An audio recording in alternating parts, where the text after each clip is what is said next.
Hello, everyone. A warm welcome for this session of EWMD Society. My name is Eva Maria Scheid, and I'm your host today. We have a great guest, Phil Bennett. He's a specialist in tackling topics all around human trafficking. He's been researching it for quite a while and actually decided to make it his focus in his working life. And it's probably also going to spill over into personal life because we can't make that much of a difference in these topics. Without further ado, I'm going to hand over to Phil. Phil, the floor is yours. Thank you, Eva, and thank you so much for inviting me to speak today. I'm going to give you a bit of an introduction to modern slavery, a word or a phrase which has only relatively recently become sort of parlance in Europe and the world. But first, I want to sort of talk about my history and how I got into this and some of the projects that I've been involved in. So I'm just going to share hopefully a slide you can see. So this is my journey. So I live in Stratford-upon-Avon, which is a town in England. It's where Shakespeare was born, quite a rural area. And I've spent most of my career working in private sector IT. So I've been a consultant, IT consultant most of my life. Most recently, I worked at Salesforce, where my customers as a consultant were CIOs of our largest customers at that time. And Salesforce had a really good volunteer program. They paid for 7 days' time every year for their staff to go and volunteer in anything that they wanted to do. So I went off to India. I'd not been to India before. And I met a non-profit called Destiny Foundation, who are based in Kolkata. And they work in some of the red light areas in the city, supporting women who have been sex trafficked. And they had this amazing programs and was really an eye-opener for me. And I returned back after that week regularly and eventually took time off from Salesforce and spent 6 months there, supporting them in their efforts to tackle trafficking of girls and women. That was a period of my life where I learned about the human aspects, I suppose, of tackling or the issues related to human trafficking and modern slavery. And at some point during this time, I decided that I would pivot my career towards tackling that. So it became more of a personal mission. As Eva mentioned, became more of a personal thing than a career thing. But I then started working with other nonprofits around the world. Still work with Destiny Foundation today. UK's Modern Slavery Helpline was set up in 2016. I was delighted to work with them to help set up some of the technology that sits behind that helpline. They receive thousands of calls now every year related to issues of modern slavery. And in 2017, I helped set up a private sector coalition called Tech Against Trafficking, which has since grown, comprising of members such as Microsoft, Amazon, Meta, Google, and now many others. TikTok has joined recently, in an effort to pull our resources, both in terms of people as well as other resources to support nonprofits and run other initiatives to tackle this issue. And so now I split my time really between consulting work with larger organizations tackling this issue, as well as pro bono work, mainly using my skills in technology. Some of the recent programs and projects I've worked on are listed there. So I usually have some kind of initiative with an intergovernmental organization. I presented at the UN before, and also I've spent the last several years since the full-scale invasion by Russia working with IOM in the Ukraine, which I'll talk about a bit later. But lots of other organizations. The Azadi Kenya is another small organization whose members are trafficking survivors. They're based in Nairobi. They provide rehabilitation support for women who have been trafficked. And Polaris run a big helpline in the United States. ISRA Institute provide incredible support for migrant workers. Migration for work is a big part of many people's lives in Eastern Asia, and they do preventative work to prevent exploitation. So before sort of diving into some specific examples, some definitions I think are important. In a slightly odd way, some of these terms don't have sort of agreed definitions around the world. Different countries have different definitions. So I'll keep it broad, but in general, we use the term modern slavery as, I suppose, an umbrella term. And it can be sort of loosely defined as when a person is exploited by others, i.e. Could be exploited by a person or a group or a company, particularly for economic gain. So it could be for commercial gain. So this is a type of exploitation. People are tricked or coerced or forced, and critically, they lose their freedom. So they can't leave that situation. And there are many reasons why they can't leave. I suppose the trope of people being chained isn't really very common, but certainly psychological control and threats are a big part of this. Forced labor is a very common aspect of modern slavery. It includes forced labor in supply chains, but also commercial sexual exploitation. Domestic servitude is a huge problem, which is very poorly understood because it is so hidden. It's when people work in a household, particularly targeting, women, particularly when they work in a household and are abused. And then there are many forms of child labor which fit under this umbrella as well. And then trafficking, human trafficking, is really about the recruitment and transport of people into these types of severe exploitation. And there are many types of this. The typologies around modern slavery and trafficking are huge. And trafficking can be both across a country's borders, but very commonly, really, it happens within a country's border as well. And there are many other aspects to modern slavery. I mentioned sort of 3 down there related to forced marriage, debt bondage, which I'll talk about later, and children being used as soldiers. But things like organ trafficking are becoming more common now as well. So it really is a broad and growing problem. I copied this slide from a publication which is called the Global Slavery Index. It is a document published by Walk Free, which is a non-profit based in Australia. And it's an excellent document, actually. It gives a good summary of some of the key aspects and types of modern slavery that are occurring around the world. Every few years, they try and pull together an estimate. The headline is 50 million people, we think, living in modern slavery, although many experts, frankly, believe it to be much higher, including myself. So 28 million of those are in forced labor. It's extremely difficult to estimate the number, but it is a useful number to point at because it is in the rough order of magnitude, I think. As you might expect, modern slavery is more prevalent in the global south, particularly where there are risks of poverty, and there are other sort of things that are happening in our society, including climate change, which are making this worse, and I'll talk about those in a minute as well. Women and children, migrant workers, are particularly vulnerable. Women and children are mostly affected by commercial sexual exploitation more than men. There are probably more men than women affected by other types of forced labor, such as other types in supply chains, for example.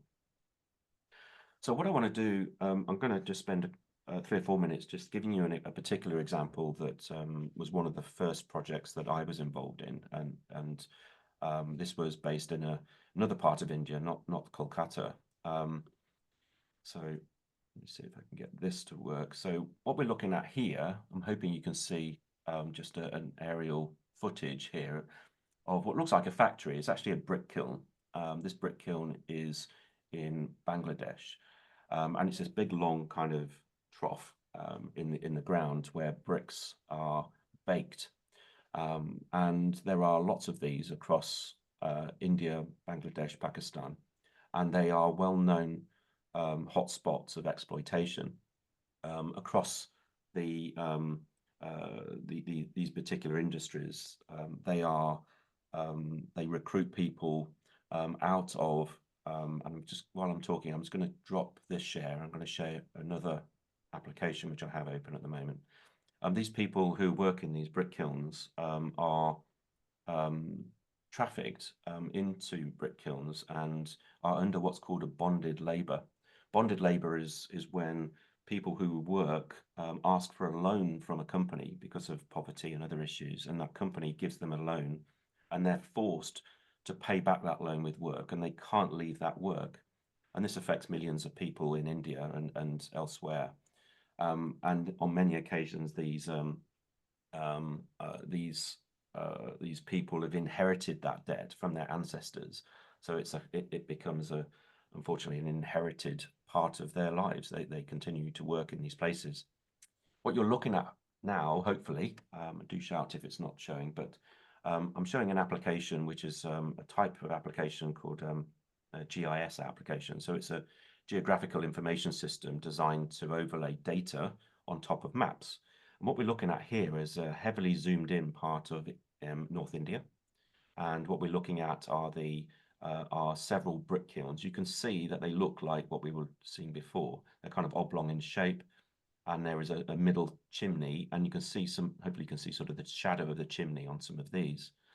The University of Nottingham used this kind of fingerprint to generate an AI model so that that AI model could be fed with data, geographic data, particularly aerial footage, to help us identify where these brick kilns are. So if I take the aerial view off, you can see that these little dots. So this is the data that came out of the AI model that is showing us where these kilns are. This type of technology, and I'm just going to zoom out when I talk here, this type of technology is used quite often to find out particular hotspots of exploitation. University of Nottingham in Britain have done some great work on this. And what I'm doing here, just zooming out, you can see how many of these brick kilns there are in this part of North India. North India is heavily populated. It's extremely poor. And I worked with about 20 nonprofits in this area who are working on the front lines trying to reduce the vulnerability of people working in these kilns. So providing some kind of training, grants, educational support, access to other livelihoods. Hopefully you can see and recognize now we're looking at the northern part of India, and you can see it's like a belt. We're looking at tens of thousands here of these kilns, and it gives us an understanding and a map, and also supports nonprofits in helping them target particular kilns. And there's a lot of information that we can get from satellites here. This data is only India, but it does go up across into Pakistan and down into Bangladesh as well. Let me go back to my slides.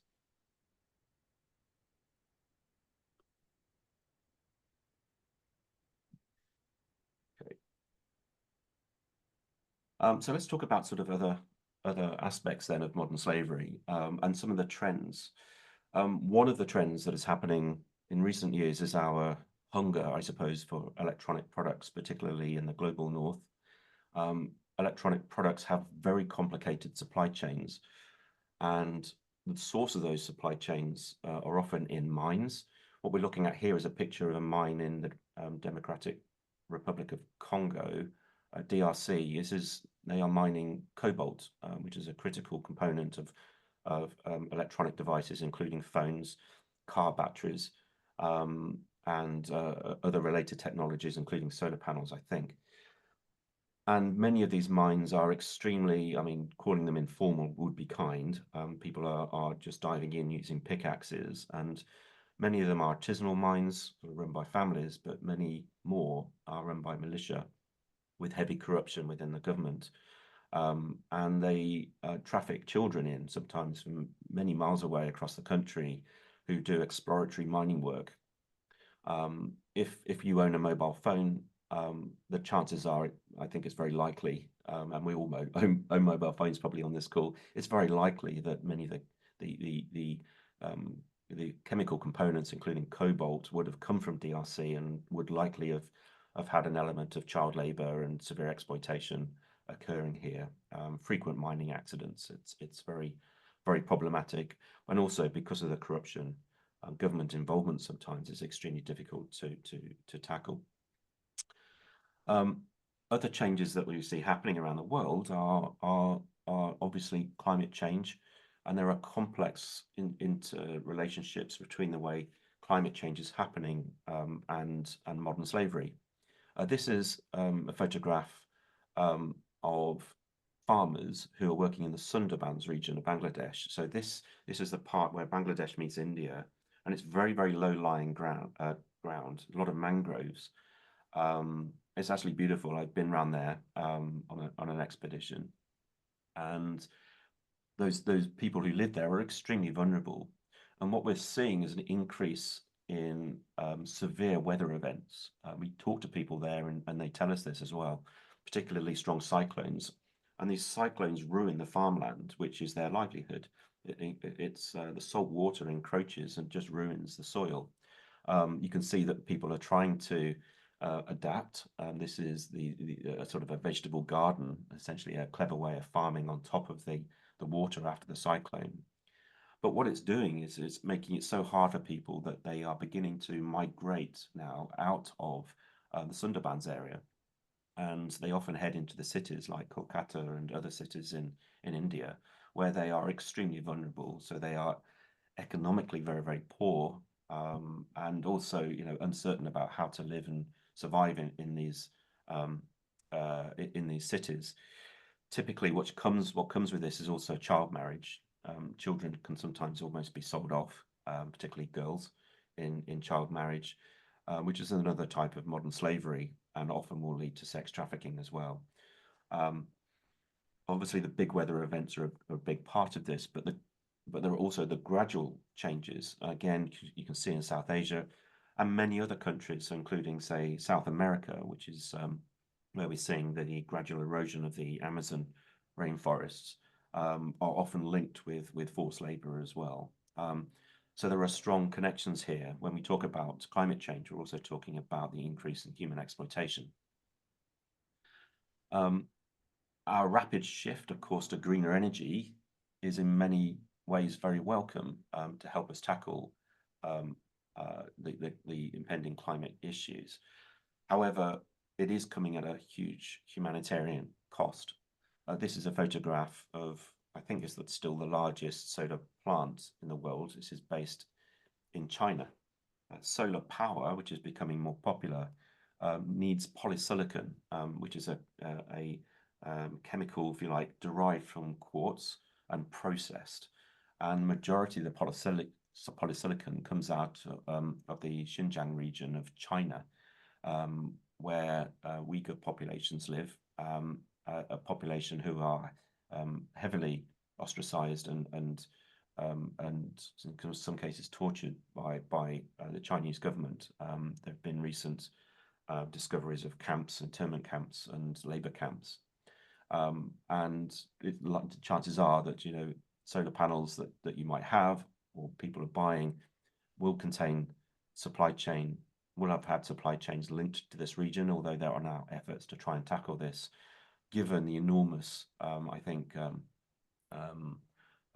sort of capacity that China has to produce the polysilicon that drives this kind of industry. It's very likely that it's going to be a persistent part of this issue. It's also worth just saying that the solar panels also rely on cobalt and other rare earth metals, which there are other mines outside of China as well. I talked about cobalt recently, but also mica. Mica is an incredibly flexible mineral. It's used in the production of some of these solar panel technologies, but it's also used in paint. It's used in cosmetics. And the chances are, if you use paint or cosmetics, then the mica will have come from India, and it's very likely that that mica will have been mined by children. Another changes that, of course, we're all familiar with is war and conflict. We typically see spikes in modern slavery when there is war and conflict occurring. So the recent full-scale invasion by Russia is probably obviously the biggest in Europe that we've seen for a long time. These photographs are from IOM in Ukraine, and I've been working with them since the full-scale invasion to develop new technologies that they can use to connect with frontline organizations in the various oblasts around Ukraine. And these organizations provide restorative support, mental health support, accommodation, grants, and livelihood options for people who have not only suffered from being victims of human trafficking, but have suffered many other human rights violations. You typically see in areas where there are very large conflicts. Actually, it's strange. What happens when the conflict begins is that the amount of trafficking and abuse suddenly drops. As a country is kind of in shock, a lot of activity drops, but it quickly rebuilds, and without significant interventions such as these, there will be an increase in trafficking and exploitation, because often there's a migration of people. Whenever there's migration, there is exploitation in supply chains.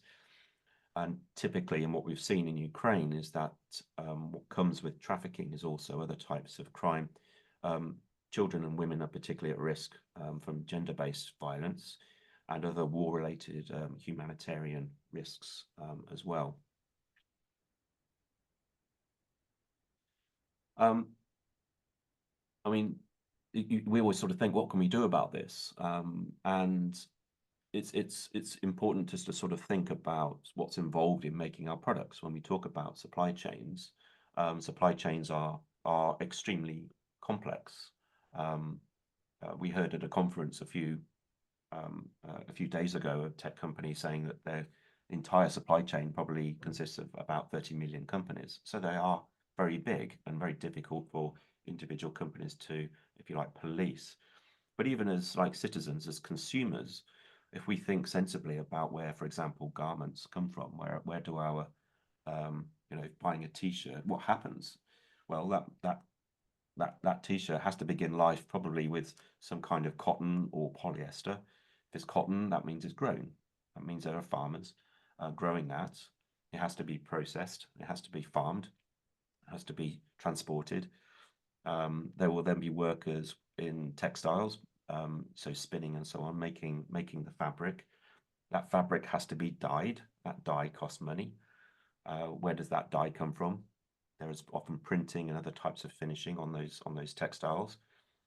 Those garments are then manufactured. So there are millions of women around, particularly around Asia, but other parts of the world as well, who work in garment manufacturing factories, working on very low pay, and they are producing these garments mainly for the global north, but also other regions as well. And then there's transport, there's distribution of those garments, and then there'll be a retailer putting their own markup on that and selling them. So if you see a t-shirt, for 5, 7, 8 euros, then it doesn't take too much thinking to see that really it just doesn't add up. That really the money in a 7 or 8 euro t-shirt just isn't there to ensure that the people in this supply chain aren't being exploited. The chances are somebody or groups of people are being exploited. There was an interesting study that was done. When was it? It was about a couple of years ago. And we worked out that, say, for a more expensive t-shirt, say $20, $20 US, if it just 50 cents was added to the price of that, and that money was then given back to workers in Bangladesh and Vietnam and so on, then their salary would double from what it is at the moment, which is really below a living wage. So there's definitely the money there. It's just not evenly distributed, and seeing the types of exploitation is extremely difficult. And I think this is one of the challenges that we have.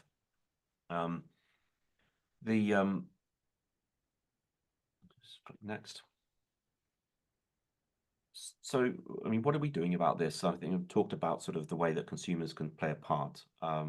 Asking a shop, how can you sell a t-shirt for 5 euros is an important one.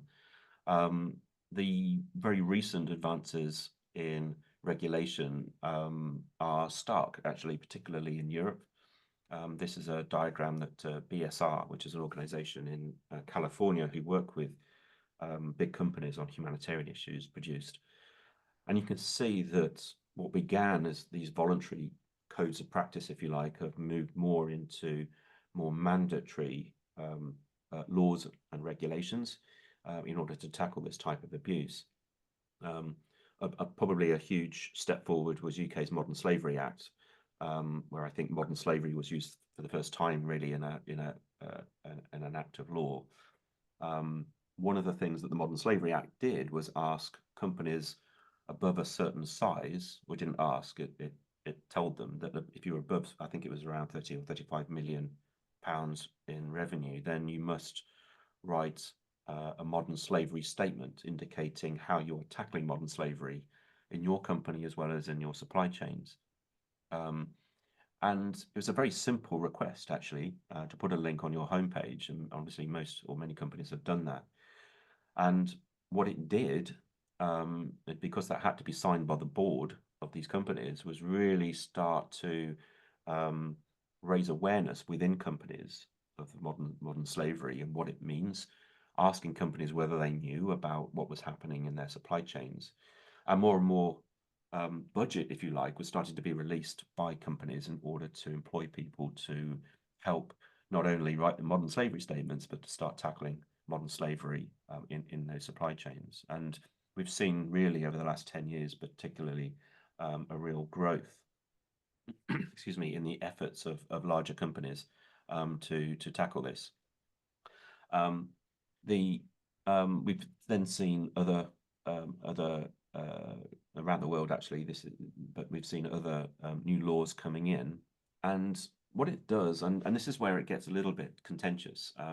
I think first of all, I would say that it's very welcome that we see these types of laws coming in that put more pressure down on companies, but it's not always successful. And I'll give you one example. A company called Boohoo, which is a large fashion retailer, I think based in the UK. Much of their garments factories were based in a town called Leicester in the United Kingdom, where historically a lot of people from South Asia had migrated to. And these were a lot of these small factories making these garments. It's fast fashion, I would describe it as, quite cheaply. And there was an article in The Guardian about the exploitation that was happening to these workers, and Boohoo were where they were under pressure to do something about this, quite rightly. And they tried, right? They started to try and work with various non-profits, local industry, but the pressure on them was still huge, and their ability to do something about it was still questionable. About a year ago, they decided to move a lot of their industry out of Leicester because of this issue. And this response by companies where they remove revenue from potentially vulnerable communities is a byproduct of dealing with corporate risk. We sometimes muddle up corporate risk and risk to communities. So we do have to be vigilant. One of the things that's started to happen now is that companies are being asked to do due diligence on their supply chains. So it's a much more engaging focus on the suppliers in your supply chain. So working with them to document those issues, being open about the types of exploitation happening, and working collaboratively to try and tackle this. So it's looking at it, I guess, from a risk-based approach is what a lot of the recommendations have been. And I think it's certainly helping, I think, raise awareness of these issues, which is of course good, but we do have to be realistic. Supply chains are very deep and complex, and they change a lot, especially down at the closer to the earth, closer to the mines, and we have this issue called diffusion of leverage, where even the biggest companies, as you go down just one or two levels in the supply chains, their influence to make change actually becomes more and more limited very quickly. So working with organizations who give voice to workers has been proven to be a very useful way, I think, of elevating the issue locally, and working with those nonprofits to highlight particular areas of exploitation in regional areas in a way that works for local people has been very successful, in my opinion. We tend to call this work of voice in the sector. So I think I've reached my half an hour. Yeah. My slide is my final slide is that. But yeah, happy to have a discussion and talk about the topic more generally. So thanks very much. Back to you, Eva. Thanks so much, Phil. Hard stuff. Good expert. We have some questions in the chat. Who wants to start? I saw Gudrun, Pia, and Anke having questions. Some people already needed to leave. Why don't we start with Gudrun? Gudrun, you asked about Phil's views about the EU legislation, Corporate Sustainability Due Diligence Directive. You already mentioned some aspects, but maybe Gudrun, you want to add more details to your question. Great, thanks, Eva. And thanks a lot, Phil. I was actually wondering, because this immense effort of bringing into force this CSDDD in the EU, and you mentioned it in your graph, it's been kind of months and years of preparation, and it's actually enforcing quite a burden on corporates. Yeah. So the administrative effort is huge. Yeah. When we look at German companies very much into globalization, 25,000 suppliers is not an exemption, by no means. And I've heard corporates say, we are lucky if we get the first half of our suppliers into our database by 2026. So it's absolutely massive to fulfill on all those 1,200 data points. So question is that then effective? Because basically the intention of the CSRD and CSDDD were to address human rights along the supply chain. That was the one major ambition. Yeah. So what do you think about it? Well, first of all, I think you're right. It is an enormous burden on companies, and it's in addition to now, particularly for multinational companies, a large number of legal changes that are happening in this space, and it's the complexity with lots of these other legal requirements, which actually sometimes either conflict or are different, and it just adds to the complexity. I think governments would have done well to collaborate more on this. And have taken a more sort of systemic view as it, rather than sort of different separate laws. I think in general, I would say it's a good thing. I would say in general, because there are weaknesses in any kind of law that puts pressure on companies from a top-down perspective. I've spoken to execs in car companies, and they say, how do I know what communities in DRC want? Right? And what right does a company have in the United Kingdom or America to helicopter in people and say, you want this because this is our law? And I've heard people, I was at Bangkok, and I heard people and workers saying, well, no one talked to us when these rules were developed about what we wanted and what we needed. So I think in general, I would say, yes, it is a good step forward, and it is raising awareness and increasing the efforts to tackle this. As a strategy, it's not going to end the problem. There are more systemic issues, frankly, related to because you're competing against this enormous force, which is the commercial force of finding things cheaper, faster, right? I mean, it's enormously complex, and you can't solve this like with audits and other things. I'll give you an example of a company in Delhi. I think it was a major retailer in Britain who discovered that one company had trained the children who were working to manufacture clothes that when the music played to go outside and play in a creche or in the playground area, right? When the auditors come, it was all very well trained. And and many of them, what they and also do is got to get subcontractors where there's awful types of abuse to shield. And there's great work being done by the CSR departments of companies to try and detect this. But when you're a company selling a t-shirt and there are 4 other competitor companies trying to sell the same t-shirt and you're being asked to go cheaper, faster, then what do you do if you want to keep the livelihoods of your 2,000 people? But that is the overwhelming force here that we're dealing with. So it's a super complicated, and there needs to be more systems thinking, I think, on this. But I would say in general, I'm supportive because it's putting a lens on this. It's really highlighting some of those issues. But it's not gonna end this. And what I do hope is it's not going to camouflage the issue, because what we don't want is for us to start thinking that we're solving this when we're not, and hiding it, because that's going to be even worse.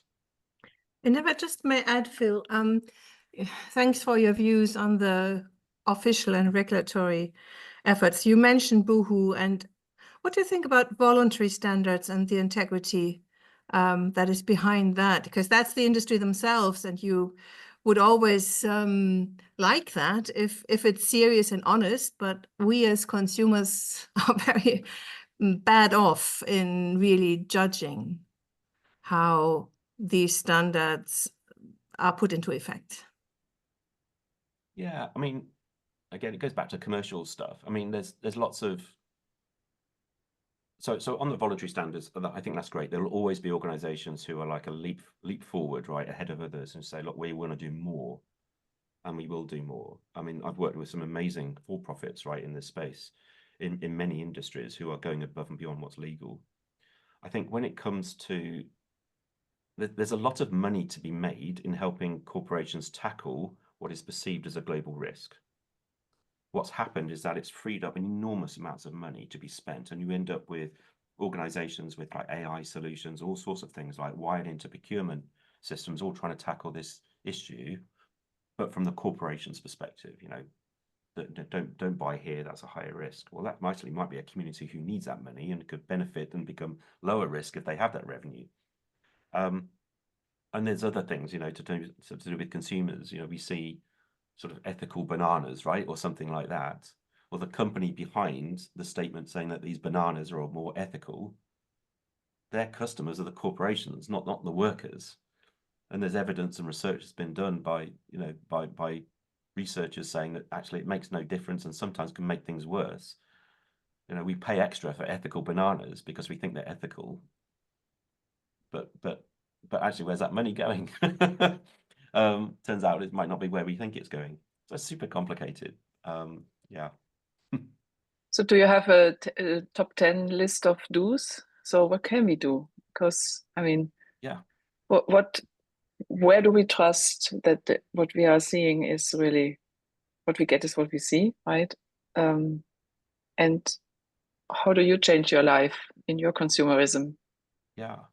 You don't have a phone, do you? Well, you probably have. So we do need to get from A to B with a car. Or I mean, we can walk, but we can only walk so much. What is the best practice? How can we get out of this? I mean, we're part of society, and it's important. I think it's absolutely. I have a phone. I have a car. Right. I still try and tackle the issues. What I don't do, I don't buy cheap products which the economics don't add up. Right. I don't go to a car wash which takes half an hour and costs £4. Right. What I do is I call local helplines. In fact, I can share sort of a list of helplines. Vigilance from a consumer's perspective is extremely important. We've done this a lot in the United Kingdom to try and raise awareness within society and ask people to call. I'm just going to share this link. Hopefully that will work. And these are various helplines. We kind of say that modern slavery is hidden, although it really isn't when we kind of look closely. When you see people working in construction or agriculture and they're they got improper footwear. Their clothing is clearly not correct. They don't have control of their own money. They're not allowed to take payment. Actually, these things are very obvious when you suddenly reflect on them. And I've called the helpline several times in the UK from my own experience, really. And it is visible from a consumer perspective. We can ask, I do this where I live. I ask, where's my coffee coming from? Because the local coffee distributor in Stratford doesn't have any modern slavery or anything on their website saying, what's this coming from? It's nice coffee, but where is it coming from? Who's farming those coffee beans? And I think I also raise awareness with my local member of parliament. And we've just had elections in Britain, and I have a meeting coming up with my member of parliament on this. I raise awareness that way. Also, frankly, and government should be interested because it costs governments a fortune. I mean, in Britain, we have an estimated 100 to 130,000 people living in modern slavery. Okay, that illicit money goes into other types of crime, including drugs. It costs our country many billions of pounds. Purely financially, it's a bad thing. But there's such a lack of awareness of this and the causes of it that we need to sort of do our best to raise awareness. And everybody here, I think, is in professionals in companies, and you all have supply chains. And because you have supply chains, there will be slavery in all supply chains. I'm not going to sit here and say end slavery in supply chains. That's not possible. But what we can do is raise awareness within our companies and saying, as a culture in our companies, right, what are we doing to tackle this? What can we do to raise awareness? To talk to procurement teams around sort of perhaps products that they could buy that would help them understand risk a little bit more clearly. What types of other interventions in our company supply chains are worthwhile? There are thousands of extremely reputable non-profit organizations who work on the ground, who companies can partner with to help reduce the risk of exploitation happening in supply chains. They just need to be engaged. So it is definitely a way forward. So yeah, it is complex. We are a result of a system. We live in that system, but we shouldn't remain quiet about it, I think. So raising awareness, ask around where the stuff is coming from that we consume. Call the helpline. You probably reported issues you saw somewhere. When you say I called the helpline, you probably mean like you're reporting an issue that you recognize. Pia, you shared a quote where you said you read somewhere that the lifestyle of one person at the top includes 8 to 10 slaves.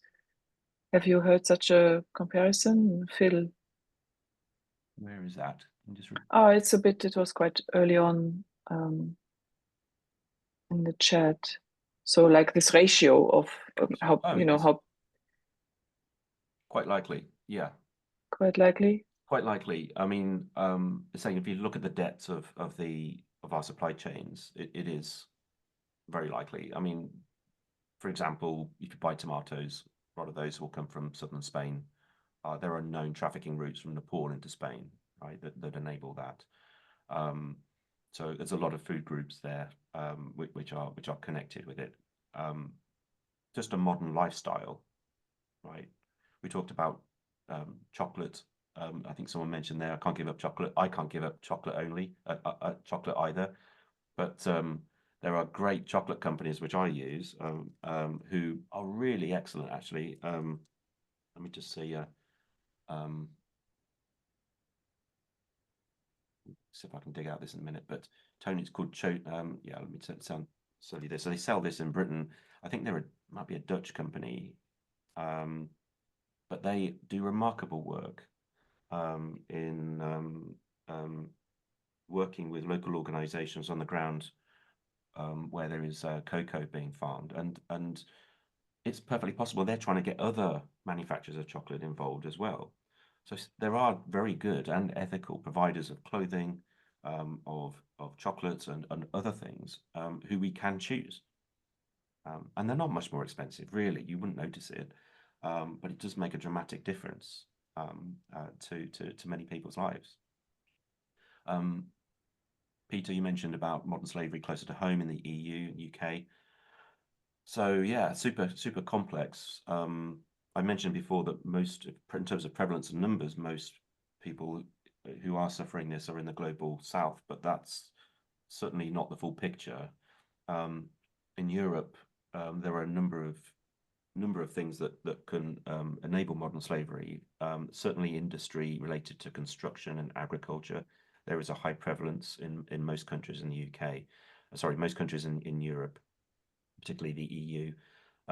When we have forced migration, which happened obviously out of Ukraine, as well as other migration, that's come from Syria and elsewhere, that's always a target for people who are exploiters.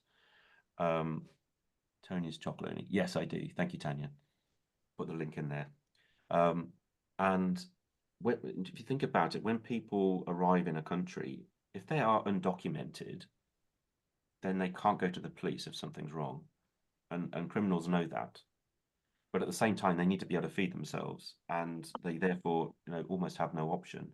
So you will often see, and this happens, just within a few miles of where I live, there will be people who are being trafficked into forced criminality. So growing and manufacturing drugs, for example, is a big one. In the UK, we have a particular issue with what do we call them? So the nail bars, just on the streets, nail bars often have workers from particularly Vietnam or other parts of East Asia, and many of those have been trafficked. And some of the people who've been helped out of that situation don't even realize what country they're in. And it's a particular problem in the UK, and it will be the similar elsewhere, I think.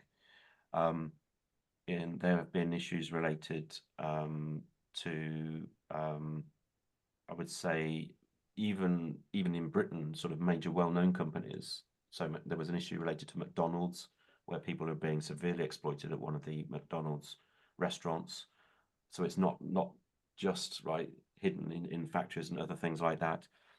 When Britain left the EU, and our visa system was created, we didn't design it very well, and we ended up with people who were entering our country who had paid £20,000 for a visa. So this is a bond, and the visa was attached to an employer like a care home, because a lot of care workers in Britain are migrant workers, and the care homes know that. So there's a level of abuse that happens there. So these poor people are dealing with a debt back at home, as well as being what essentially becomes a forced employment. It's very difficult for them to leave. So all of these types are very common. Some countries are doing better at tackling this than others, I'll be honest. Certainly sort of Britain is doing reasonably well, but the last few years our laws have exacerbated the issue, but we do have a good community of organizations tackling this. Prevalence in Germany might be slightly lower compared to other countries, although commercial sexual exploitation continues to be a problem, and it's extremely hidden. And there are organizations who are examining adult service websites to try and determine likely trafficking patterns of women who have been trafficked into those kind of organizations and into so the red light areas of different parts of cities in Europe. So yeah, those are some. Please do add to the chat if you can think of others, but it's a massive problem in the EU. Yeah, and then thanks for sharing all those insights, and we are still trying to see what can we do to change something. Pia, you posted a comment that you accidentally walked into a illegal worker situation in Scandinavia, but I understand correctly that you didn't dare to make the authorities aware.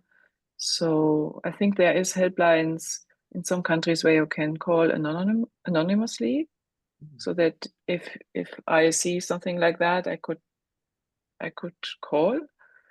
Is that the case, or how would you actually recommend that we Yeah, do so my that? advice, if you see an issue, first of all, determine if it's an emergency or not, right? Use your own judgment. If there are children involved, then it's an emergency.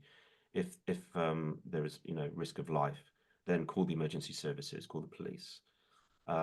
If there is a suspicion of an issue, then it sometimes feels difficult to call a law enforcement organization. And what I would do in this example, it would be to call a non-profit organization on the link that I sent a little while ago. There's a list for different countries. In the UK, it's UK's Modern Slavery Helpline, but there are others in the EU. And they deal with these types of suspicions, and they have what's called referral networks. They are sometimes able to engage more with local organizations who can do inspections, also with some law enforcement as well. And they do it in a way which minimizes the risk to the people involved. And when connecting with people involved, again, yeah, be careful. Don't because there sometimes can be criminal gangs involved. Don't try and be heroic on this, I would say. But if you do come across, and I've come across people with just living in Britain who are clearly either at risk or are victims of modern slavery, the process of them leaving that isn't like a rescue as such. That's not how this works. Many times they have to feel as though they are in an environment where they can leave themselves. And that requires often developing a relationship with a non-profit organization who are confidential, who they know aren't going to refer them to the police. Okay, that's the kind of roots here. So we have to be extremely aware of what people need and want in order to provide the best support for them. Yeah, because if they are illegal, so to say, and you report them, then it's actually going to turn worse, right? It could be, yeah. Or as you have the how do you say, Bandenkriminalität? I don't know the English word right now, but yeah. Okay, so take it with a grain of salt. See whether you need to rescue or not, or just establish connections. Yeah. So the chat is going on about yeah, we need people who are harvesting. We see them also over here. The argument about cheap t-shirt is a bit countered with Prada is expensive, but it still has forced labor in Yes, Italy. absolutely. So the price is not the only thing. Correct. We are just paying more into the bad hands. Yeah, I don't see another real question here. So there is a discussion about it in the exchange. Does anyone has maybe a last question? Could I just you want to come up to stage? Eva, could I just add a comment? Sure. I think that something we can all do, and Phil is a fantastic example, having given up his career to take this on as a challenge, but whether we're working or retired, then as Phil said, there are a lot of fantastic non-profits working in this space, either at the local level or the country level or the international level. So depending on what's appropriate, then having a think about helping with that. If we're in large corporates, then see what can be done to turn what's a sort of risk reduction exercise into something positive through that CSR process. The organizations we were with last week were very, very keen to do that. So there's an appetite in corporations to do that. Practical things that Boohoo have done in Lancashire, which is where I'm working, is they've gone from 95% contract workers in their warehouses to about 85% permanent staff, because they know that they can do diligence on the staff. So I think that for each of us, it'll be different. But one level is be more aware wherever we are of what's happening actually in the global north. Because in terms of services, which need to be close to home, it's hidden right under our noses. It came as a massive shock to me. Just to be careful, because when you start working with the non-profits, you end up accidentally changing your career, as I found out.